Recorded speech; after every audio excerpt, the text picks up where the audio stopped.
Hallo julle, baie welkom by hierdie week se Koffie met die Koning Bybelstudie. Ek sit hier buite in my tuin sommer vir die lekker. Ek hoop julle geniet die tortelduwe en die hadidas wat gaan skree, maar ek hoop regtig dat ons vandag 'n sinvolle tyd saam sal hê en dat die Heilige Gees by elkeen van ons se harte sal uitkom. Kom ons bid saam voor ons begin. Heilige Gees, ons nooi U om vandag saam met ons hier te kom wees. Dankie dat ons op U kan vertrou om ons harte te kom aanraak en met ons te kom gesels uit U woord uit. Amen. Nou, ons lees vandag uit 2 Kronieke 20 uit. Dit is nogal 'n lang stuk wat ons gaan lees. Dis 'n interessante stuk. Koning Josafat is op hierdie stadium die koning oor Juda. Hy het by sy pa Asa oorgeneem en hulle is albei konings wat die wil van die Here gesoek het. So ons begin in hoofstuk 20, waar koning Josafat 'n boodskap kry, dat daar 'n klomp mense is, verskillende volke wat teen hulle optrek. So lees saam met my, en as jy 'n notaboek het, maak gerus notas, hoeveel keer sien jy dat Josafat met die Here gesels, en hoe die volk met hom gesels, en hoe die Here met hulle teruggesels, sodat dit 'n gesprek is, 'n tweerigting gesprek. Kom ons lees saam. Ek lees van vers 1 af. Later het die Moabiete en die Ammoniete en saam met hulle 'n groep Meuniete 'n veldtog teen Josafat begin. Josafat het berig gekry, 'n groot menigte van oorkant die dooie see van Edom af het teen u opgetrek. Hulle is al by Gaseson Tamar, dit is En-Gedi. Josafat was bang en hy het by die Here hulp gesoek. Hy het 'n vasdag in die hele Juda uitgeroep en die Judeërs het bymekaar gekom om die hulp van die Here te vra. Uit al die stede van Juda het hulle gekom om die Here se hulp te vra. Josafat het opgestaan in die gemeente van Juda en Jerusalem, in die tempel, reg voor die nuwe voorhof en gebid. Here, God van ons voorvaders, U is God. U heers uit die hemel oor al die koninkryke van die nasies. Uit U hand kom die mag en die krag. Niemand kan teen U stand hou nie. Dit is U, ons God, wat die vroeë inwoners van hierdie land voor die volk Israel uitverdryf het en die land aan die nageslag van die vriend Abraham as 'n blywende besitting gegee het. Hulle het hulle hier gevestig en hier vir U naam 'n heiligdom gebou en gesê, as U 'n ramp oor ons bring of 'n oorlog om ons te straf of pes of hongersnood, sal ons voor hierdie tempel kom staan, voor U. Want U naam is in hierdie tempel en ons sal na U om hulp roep uit ons nood.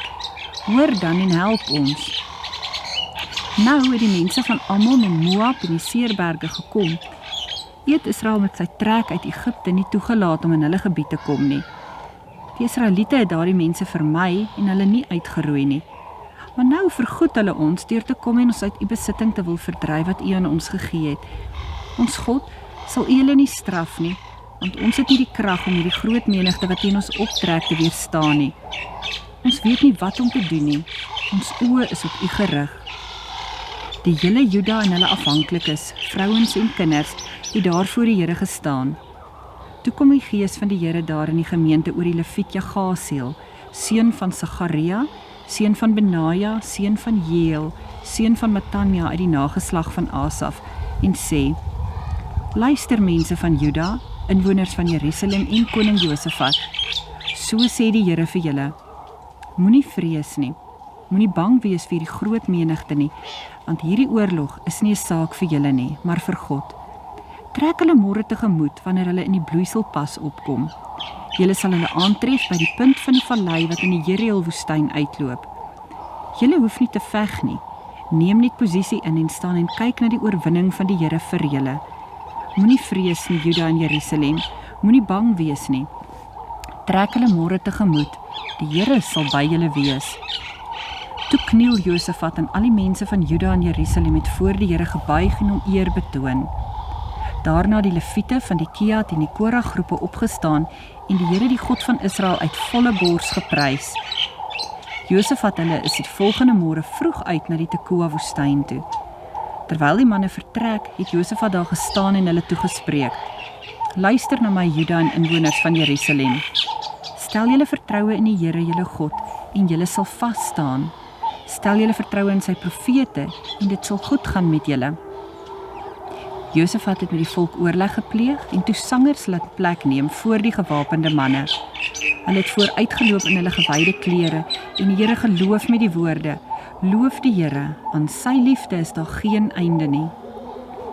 Juist toe die sangers met die lofprysing en gebed begin het die Here onverwagte aanvalle bewerk op die Ammoniete, die Moabiete en die mense van die Seerberge wat teen Juda opgetrek het en hulle het die een neerlaag na die ander gelei.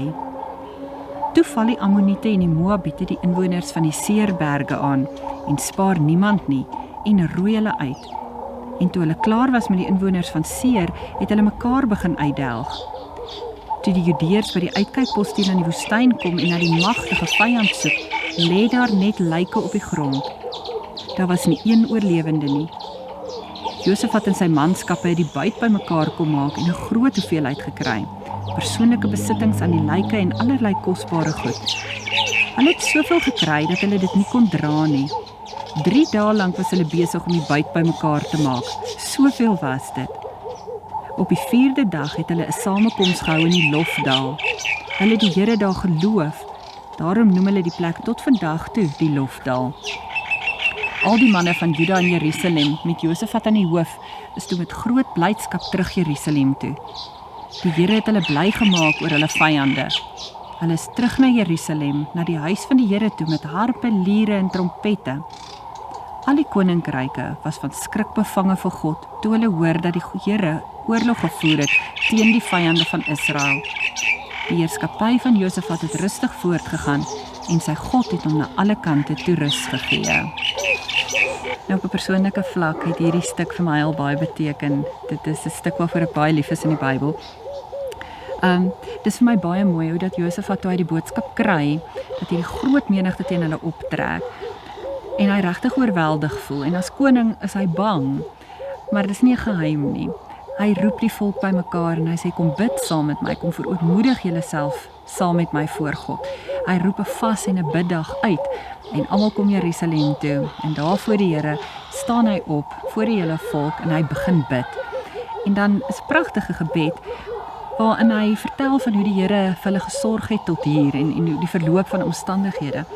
Maar hy kom nie regtig die Here herinner aan wat die Here al alles vir hulle gedoen het en hy moet nou asseblief nie vergeet om nou nog verder ook vir hulle te sorg nie.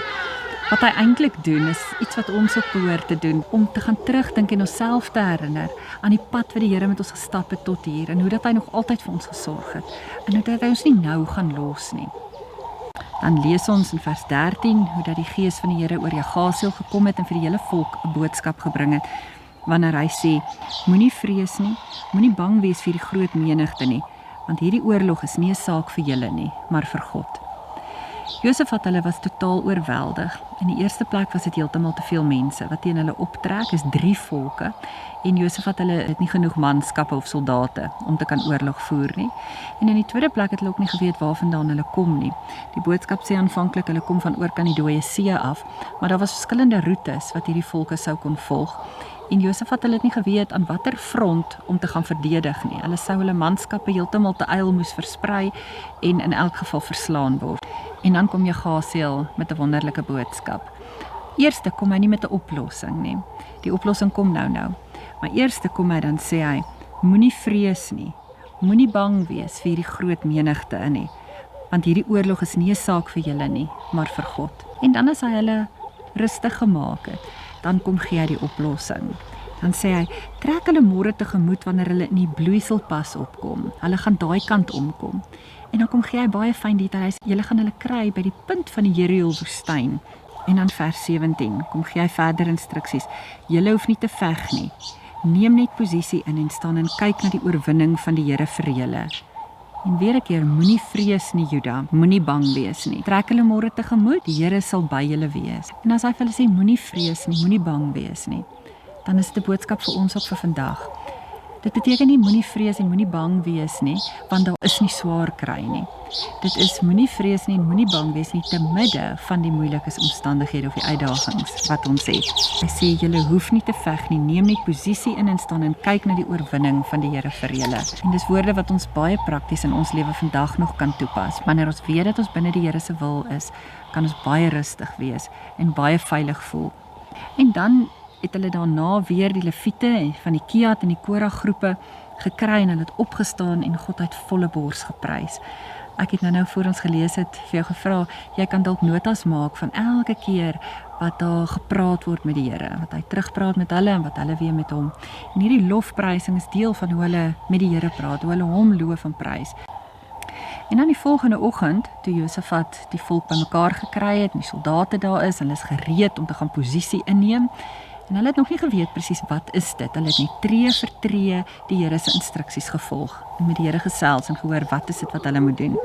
Toe kry Josafat die manskappe bymekaar en hy herhaal basies weer die boodskap wat Jegasiel die vorige dag gegee het. Hy sê, stel julle vertroue in die Here julle God en julle sal vas staan. Stel julle vertroue in sy profete en dit sal goed gaan met julle. Weereens, dit sal goed gaan omdat die Here by julle is. Nie dit sal goed gaan omdat daar 'n afwesigheid van slegte dinge is nie. En toe het Josafat beraadslaag met sy mense, kan jy nou dink, die koning gesels met die generaals en hulle besluit, hulle strategie is, hulle gaan die koor voor die soldate insit. Hulle kry die leviete en hulle kom sit hulle voor die soldate en in hulle gewyde drag wat nie oorlogklere sou wees nie, dit sou bont en opsigtelik wees, uitbundig wees, dit sou nie gerieflik wees om te kan hardloop of mobiel te wees om oorlog te kan voer nie. Maar dis die ouens wat hulle heel eerste insit as hulle oorlogsveld toe gaan en die soldate agter hulle.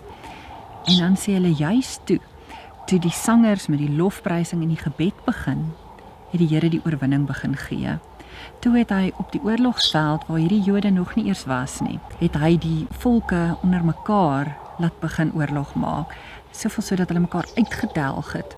En dan lees ons in vers 24, toe hulle daar aankom, in plaas van oorlog en mense wat hulle tegemoet storm, sou daar seker 'n doodse stilte gewees het. Ons lees hier, toe lê daar net lyke op die grond, in plaas van die magtige vyand. En ons lees dit het hulle 3 dae geneem om al die buit bymekaar te maak. En dan sê hulle, al die manne van Juda en Jerusalem, het saam met Josafat aan die hoof, is hulle terug Jerusalem toe met blydskap. En daar het hulle die Here weer gaan loof. Ons lees, hulle het weer daar bymekaar gekom, na die huis van die Here toe, met harpe en liere en trompette. En dan is dit my interessant, hierdie vers 29 lees ek ook baie keer net so verby. Vers 29 sê, al die koninkryke was van skrik bevange vir God toe hulle hoor dat die Here oorlog gevoer het teen die vyande van Israel. Dit is so amper soos and they all lived happily ever after. Maar hier lê vir my iets kosbaars hierin, as daar staan, die ander koninkryke was van skrik bevange toe hulle hoor God het oorlog gevoer teen Israel se vyande. Want daar was niemand oor van die oorlog om hierdie boodskap te gaan vertel, anders as Juda self nie. Wat beteken, die manier hoe hulle gaan vertel het van hierdie oorlog was nie, ons het die ander volke oorwin nie, maar God het namens ons hierdie oorlog gevoer. Hierdie boodskap het vandag nog vir ons waarde. Dis die lekker van die Ou Testament. Ons lees verhale waaruit ons kan lesse leer. En ons kan sien hoe dat koning Josafat nie te vernaam was om sy volk te gaan betrek en te sê, kom bid saam met my. Ek is bekommerd oor hierdie probleem wat na ons toe kom, maar kom ons gaan soek by die God van die heelal die antwoorde. En dan hoeveel keer hulle gebid het, hoe dat hulle self verootmoedig het voor die Here, hoe hulle met vertroue die Here se opdrag gevolg het om net posisie te gaan inneem. En dan hoeveel keer hulle hom geloof en prys het in die proses, hoe hulle al begin het met lofprysing voordat hulle oorlog toe is. Nie net die koor wat voor die soldate oorlog gevoer het nie, maar voor dit, hoe dat hulle al die vorige aand lofsange gesing het, die volgende oggend op pad oorlog toe lofsange gesing het, toe hulle die byt bymekaar gemaak het en die oorwinning gehad het, soveel sodat die plek die Lofdal genoem word, waar hulle oorlog sou gevoer het. Dit maak 'n verskil wanneer ons die Here in 'n situasie raak sien en ons fokus afhaal van die bedreiging van die situasie. Ek hoop regtig dat wat daar ook al in jou lewe is, of dit op hierdie stadium groter of kleiner dinge is, wat jou intimideer en wat jou dalk bedreig of bekommerd het, dat jy dit sal regkry om op die Here te fokus in hierdie situasie. Kom ons vertrou hom, dat ons kan posisie inneem, sodat hy die oorlog namens ons kan voer, die oorwinning namens ons kan behaal. En kom ons gaan versprei die boodskap na die tyd ook, dat ons getuienis ook is, dat die Here die oorwinning vir ons behaal het. Dat ons dit nie uit ons eie krag uitreg gekry het, of dat dit toevallig goed uitgewerk het nie. En dat die Here is, wat in beheer van ons lewe is en die oorwinning behaal.